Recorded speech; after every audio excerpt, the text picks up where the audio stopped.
Hi, my name's Sarah, and this is Brad. It's my client for today. Hi, Brad. Thanks for coming back to see me. Thank you, sir. So I understand that your daughter has a dance recital coming up that you would really like to attend. Yeah, it's actually next month. It'll be, I'm hoping to go, actually. This will be the first one I've been able to go to in years. Which would be great for you to be able to be there. I also understand that in the past you haven't been able to go to her recitals because you are afraid of being in large crowds, and that has prevented you from going. Yes, that's right.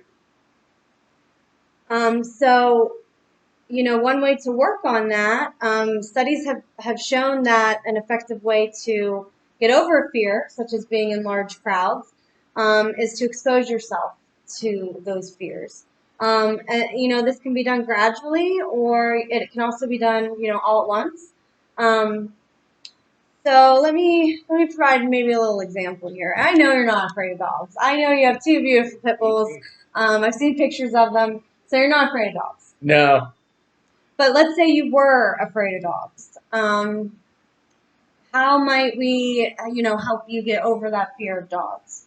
So maybe we could start with you looking at pictures or watching videos of dogs in my office. Um, until you began to see those assumptions you have about dogs, um, maybe that they're not necessarily accurate. And many people enjoy the company of dogs. Does that make sense so far? it does. So, like, how would we, looking at pictures and then how could I further it? That's a good question. So maybe the next part of that would be to recruit a friend that you have who owns a dog, who's a dog owner.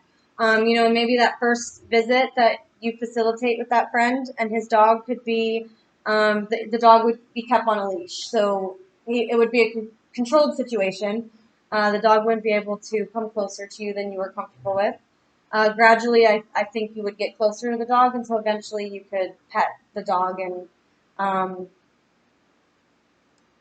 challenge those assumptions about dogs. And this would help you gradually reduce your avoidance to them.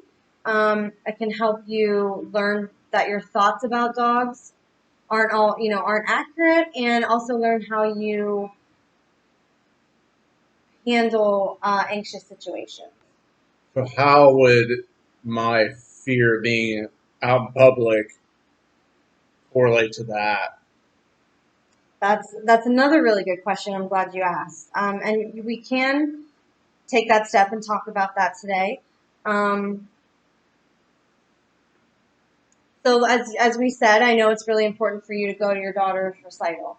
And maybe if you would be okay with it this weekend, or sometime during the week, whatever you're comfortable with, you could start to work on that and take a step towards that.